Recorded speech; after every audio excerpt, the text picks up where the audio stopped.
अब हम आपको आज की एक और बड़ी खबर के बारे में बताते हैं, और वो खबर यह है कि सुप्रीम कोर्ट ने एसबीआई के यानी स्टेट बैंक ऑफ इंडिया के उस आवेदन को खारिज कर दिया है जिसमें स्टेट बैंक ऑफ इंडिया ने यह कहा था कि उसे राजनीतिक पार्टियों को चुनावी बॉन्ड्स के जरिए चंदा देने वाले औद्योगिक घरानों और लोगों के बारे में जानकारी देने के लिए 30 जून तक का समय चाहिए। सुप्रीम कोर्ट ने स्टेट बैंक ऑफ इंडिया के इस आवेदन को खारिज करते हुए अपने आज के फैसले में 3 बड़ी बातें कही हैं। पहली बात यह कि एसबीआई को चुनावी बॉन्ड से जुड़ा सारा डेटा 12 मार्च तक यानी कल तक चुनाव आयोग को उपलब्ध कराना ही होगा, और बाद में चुनाव आयोग को यही डेटा 15 मार्च को शाम 5 बजे तक अपनी आधिकारिक वेबसाइट पर अपलोड करना होगा, और इससे यह डेटा देश के सभी नागरिकों के लिए उपलब्ध हो जाएगा और इसमें कोई भी जानकारी गोपनीय नहीं रहेगी। यहां गोपनीय जानकारी को सार्वजनिक करने का मतलब यह है कि जिन लोगों ने चुनावों में अपनी पसंद की राजनीतिक पार्टियों को चंदा देने के लिए ये चुनावी बॉन्ड्स खरीदे थे, उन सभी लोगों के नाम और जिन पार्टियों ने ये चुनावी बॉन्ड्स एनकैश कराए थे उसकी पूरी जानकारी स्टेट बैंक ऑफ इंडिया को अब चुनाव आयोग को देनी होगी, और फिर चुनाव आयोग 15 मार्च को शाम 5 बजे तक ये सारी जानकारी अपनी आधिकारिक वेबसाइट पर प्रकाशित कर देगा। अब यहां बहुत सारे लोगों के मन में सवाल भी होगा कि आखिर यह डेटा सिर्फ एसबीआई से ही क्यों मांगा जा रहा है, एक बैंक से ही क्यों? तो इसकी वजह यह है कि state bank of India in चुनावी बॉन्ड्स को जारी करने वाला देश का इकलौता अधिकृत बैंक है, और इसीलिए अभी यह डेटा सिर्फ स्टेट बैंक ऑफ इंडिया के पास ही है। इस स्कीम के तहत किन लोगों ने, किन व्यापारियों ने, किन उद्योगपतियों ने और किन बड़ी कंपनियों ने चुनावी बॉन्ड्स खरीदे और किन किन राजनीतिक पार्टियों ने इन चुनावी बॉन्ड्स को कब कब एनकैश कराया था, यह जानकारी स्टेट बैंक ऑफ इंडिया के पास है, जो अभी तक गोपनीय थी, कोई पता नहीं लगा सकता। सरल शब्दों में कहें तो सुप्रीम कोर्ट यह चाहता है कि देश के लोगों को यह बात पता चलनी चाहिए कि चुनावों में किन लोगों ने, किन व्यापारियों ने, किन बड़े बड़े उद्योगपतियों ने, किन बड़ी बड़ी कंपनियों ने राजनीतिक पार्टियों को चंदा देने के लिए ये इलेक्टोरल बॉन्ड्स खरीदे थे, पता तो चले। और इस मामले में सुप्रीम कोर्ट ने 15 फरवरी को अपने एक ऐतिहासिक फैसले में कहा था कि चुनावी बॉन्ड से जुड़ी इस योजना में चंदा देने वाले लोगों की पहचान को गोपनीय रखना असल में सूचना के अधिकार का उल्लंघन है और मोदी सरकार की इस योजना पर तत्काल रोक लगनी चाहिए। यानी सुप्रीम कोर्ट यह चाहता है कि देश के हर व्यक्ति को यह पता लगाने का पूरा अधिकार है कि किस पार्टी की फंडिंग कहां से आ रही है, किस पार्टी को कौन उद्योगपति, कौन बड़ा व्यापारी, कौन बड़ी कंपनी पैसा दे रही है चुनावी फंड के नाम पर। और उस समय सुप्रीम कोर्ट ने एसबीआई को 6 मार्च तक यह सारा डेटा चुनाव आयोग को उपलब्ध कराने के आदेश दिए थे, लेकिन एसबीआई ने ऐसा नहीं किया, और आज एसबीआई ने कहा कि वो ऐसा अभी नहीं कर सकता क्योंकि उसे और समय चाहिए। एसबीआई का कहना है कि हमें 30 जून तक का समय दीजिए, तब हम कर पाएंगे। अब आप सोचिए, 30 जून मतलब लोकसभा चुनावों के बाद, यानी लोकसभा चुनाव से पहले किसी को नहीं पता चलेगा कि किस पार्टी का चंदा कहां से आया, और सुप्रीम कोर्ट चाहता है कि यह बात लोगों को अभी पता चले, और इसीलिए सुप्रीम कोर्ट को आज यह फैसला सुनाना पड़ा कि नहीं, हम 30 जून तक का समय नहीं देंगे, कल शाम तक सारा डेटा हमें चाहिए। अब देखिए, सबसे बड़ी बात यह कि सुप्रीम कोर्ट ने यह फैसला एसबीआई की उस याचिका पर सुनाया जिसमें उसने चुनावी बॉन्ड से जुड़ा डेटा चुनाव आयोग को उपलब्ध कराने के लिए 30 जून तक का समय मांगा था। अब 30 जून तक का समय क्यों मांगा, आप यह भी जानना चाहेंगे कि इतना समय क्यों लग रहा है। और इसी के बाद एसबीआई पर सवाल उठने शुरू हो गए कि भाई स्टेट बैंक ऑफ इंडिया यह डेटा देना क्यों नहीं चाहता, आखिर क्या है इसमें ऐसा। और कहा गया कि एसबीआई ने 30 जून तक का समय इसलिए मांगा क्योंकि वो लोकसभा चुनाव से पहले इस जानकारी को शायद सार्वजनिक नहीं करना चाहता। यानी एसबीआई की जो मंशा है उस पर लोगों को शक हो रहा है। अब यहां कुछ लोगों का यह भी आरोप है कि एसबीआई एक सरकारी बैंक है, इसलिए सरकार एसबीआई को लोकसभा चुनाव से पहले यह डेटा जारी करने से रोक रही है। लेकिन इन आरोपों की सच्चाई क्या है और एसबीआई को 30 जून तक का समय क्यों चाहिए था, शायद असली वजह किसी को नहीं पता। इसलिए आज असली कहानी हम आपको सुना रहे हैं, ध्यान से सुनिएगा, और यह कहानी बड़ी दिलचस्प है। असल में एसबीआई ने सुप्रीम कोर्ट में जो याचिका दी उसमें बैंक ने एक बहुत बड़ी बात कही थी। बैंक ने कहा था अगर उसे यह बताना है कि किसी व्यक्ति और कंपनी का इलेक्टोरल बॉन्ड चंदे के रूप में किस राजनीतिक पार्टी को मिला है, तो इसके लिए उसे इन चुनावी बॉन्ड्स को खरीदने वाले और इन बॉन्ड्स को एनकैश कराने वाली राजनीतिक पार्टियों के डेटा को पहले मिलाना होगा, मैच कराना होगा, उसका मिलान करना होगा। यानी एक डेटा है जिन्होंने चुनावी बॉन्ड खरीदे हैं, ये एक डेटा है, और फिर उस चुनावी बॉन्ड को किस पार्टी ने एनकैश कराया, ये दूसरा डेटा है। तो ये दो डेटा हैं और इनका मैच होना बड़ा जरूरी है। इसी के बाद तो ये पता चलेगा कि इस योजना के तहत किस व्यक्ति ने, व्यापारी ने और उद्योगपति ने, किस कंपनी ने किस पार्टी को कितना चंदा दिया। क्योंकि इस डेटा को मैच कराने में समय लगता, इसलिए एसबीआई ने 30 जून तक का समय मांगा, लेकिन सुप्रीम कोर्ट ने यह समय देने से इनकार कर दिया। अब देखिए आगे अब क्या होगा। सुप्रीम कोर्ट ने कहा कि उसने तो कभी भी एसबीआई को इस डेटा को एक दूसरे से मिलाने के लिए कहा ही नहीं था, और वो तो अब भी ये नहीं कह रहा कि आप ये डेटा आपस में मैच कीजिए। जैसे मैंने आपको बताया, ये दो तरह के डेटा हैं, तो सुप्रीम कोर्ट कह रहा है कि आपको मैच करने की आवश्यकता ही नहीं है। हमने कब कहा कि आप दोनों को मैच कीजिए, और हम तो अब भी नहीं कह रहे। और इसीलिए एसबीआई को अगले 24 घंटे में यह डेटा एक दूसरे से बिना मैच कराए चुनाव आयोग को देना होगा। और यह एक बहुत बड़ा पॉइंट है जिस पर अभी शायद किसी का भी ध्यान गया नहीं है। असल में एसबीआई ने अगर बिना मैच कराए ये डेटा पब्लिश कर दिया तो इससे यह पूरी तरह से स्पष्ट नहीं हो पाएगा कि किस पार्टी को किस व्यक्ति, कंपनी या उद्योगपति ने चुनावी बॉन्ड्स के रूप में चंदा दिया।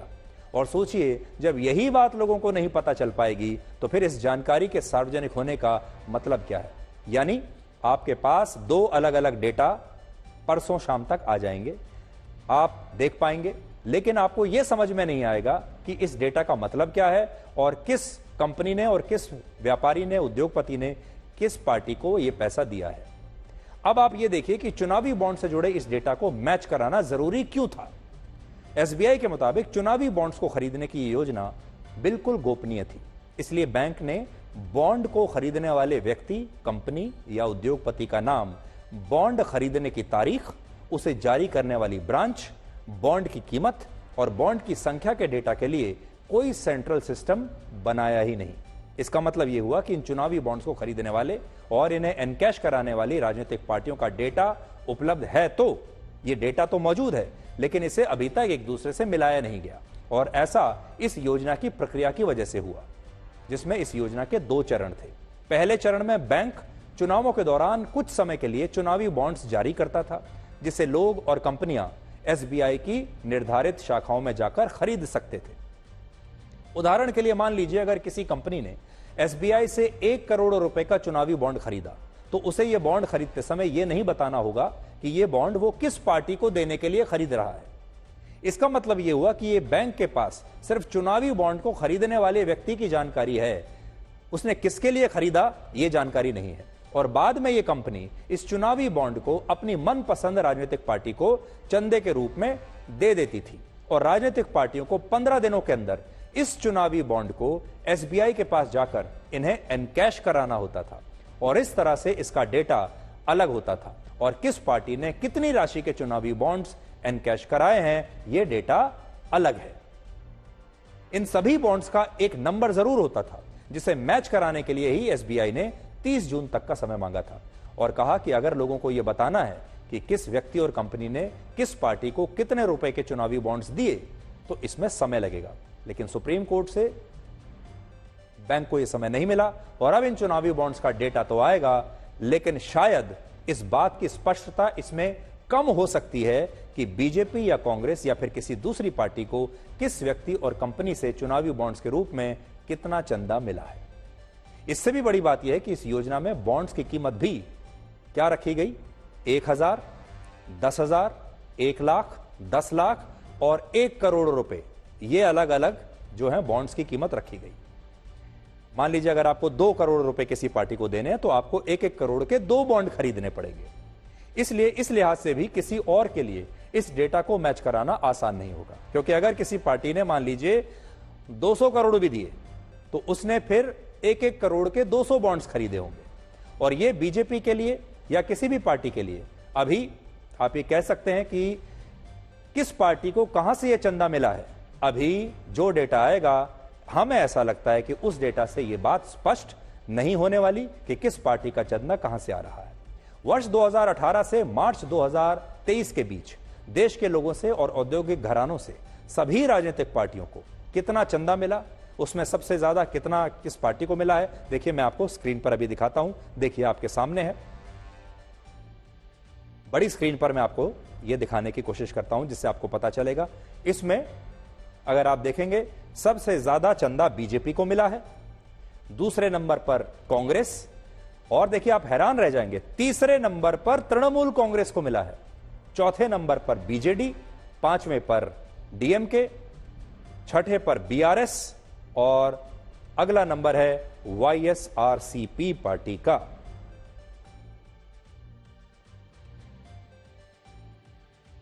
एसबीआई द्वारा 4.5 महीने मांगने के बाद साफ हो गया कि मोदी सरकार अपने काले करतूतों को पर्दा डालने का कोशिश कर रहे हैं। क्योंकि 4 महीने क्यों होना, आपके पास जो डाटा है और डाटा का मास्टरी आपने किया है, 1-2 हजार लोग दिए होंगे बॉन्ड्स, 3 उतने लोगों की लिस्ट नहीं मिलती आपको, तो क्यों छुपा रहे हैं? सुप्रीम कोर्ट बोल रहा है लेकिन आप एसबीआई को नहीं बोल सकते क्योंकि सिलेक्शन आप ही तो कर रहे हैं। सेंट्रल इलेक्शन कमेटी का सिलेक्शन आप ही का है, सीबीआई सिलेक्शन आप ही का है। अगर हम वहां जाके अपोजिशन लीडर अगर सजेशन भी देते, एक सजेशन नहीं सुनते। पूरे देश की जनता को इस बात की खुशी है कि सुप्रीम कोर्ट के माध्यम से कम वो सूची आ जाएगी जिस सूची में यह पता लग जाएगा कि इलेक्टोरल बॉन्ड्स किन्होंने दिए हैं। अब सवाल यह है कि वो सार्वजनिक होगा कि नहीं होगा, हम और आप जान पाएंगे कि नहीं जान पाएंगे। बीजेपी तो जानती है कि उसे कहां से चंदा मिला है, या हमें चंदा मिला हुआ तो हमें तो पता है कि कहां से चंदा मिला है। ये जनता जान पाएगी कि नहीं जान पाएगी, ये सबसे बड़ा सवाल है। हमारे देश की जनतांत्रिक व्यवस्था और चुनावी व्यवस्था के लिए बड़ी अच्छी बात है कि खुलासा हो कि किस तरीके से राजनीतिक पार्टियों को चुनाव के नाम पर जो पैसा इकट्ठा कर रहे हैं वो किस तरीके से उनको मिला और कौन दिया ये पैसा, तो ये भी पता चलेगा जो दिया ये पैसा उसको वापस क्या दिया मोदी सरकार ने। और यही है कि राजनीतिक भ्रष्टाचार का कानूनी दर्जा देना जो मोदी सरकार ने दिया। आज जो फैसला सुप्रीम कोर्ट ने सुनाया है, इससे पहले चुनावी बॉन्ड्स पर सुप्रीम कोर्ट का जो रुख रहा है उससे ये बात स्पष्ट है कि हमारे देश में जो न्यायपालिका है वो कितनी स्वतंत्र है, उससे ये पता चलता है। न्यायपालिका बिना किसी सरकारी दबाव के काम कर रही है, उससे ये बात पता चलती है। और हाल ही के दिनों के 2 बहुत अहम फैसले सुप्रीम कोर्ट ने सुनाए हैं जिनसे ये पता चलता है कि हमारे देश में न्यायपालिका जो है वो आज भी उतनी ही स्वतंत्रता के साथ काम कर रही है जितना कि हमें उम्मीद है। और वो 2 फैसले थे, आपको याद होगा, चंडीगढ़ में मेयर का चुनाव जिसमें सुप्रीम कोर्ट ने बहुत ही कड़ा फैसला सुनाया था, और दूसरा फैसला है ये चुनावी बॉन्ड्स का फैसला जिसमें सुप्रीम कोर्ट ने पहले दिन बहुत कड़ा फैसला सुनाया और आज भी सुप्रीम कोर्ट ने स्टेट बैंक ऑफ इंडिया को समय देने से इनकार कर दिया और कह दिया कि कल शाम तक पूरा डेटा हमें चाहिए। अब आपको क्या करना है? हमारे देश में और भी बहुत सारे ऐसे लोग होंगे जो जरूर ये जानना चाहेंगे कि आखिर किस कंपनी ने, किस उद्योगपति ने, किस व्यापारी ने, किस पार्टी को चंदा दिया है। तो अगर सुप्रीम कोर्ट ने आपके लिए रास्ता खोल दिया है कि आपको भी ये जानकारी मिल सके, तो फिर परसों शाम को शाम 5 बजे के बाद आप इलेक्शन कमीशन की वेबसाइट पर जा सकते हैं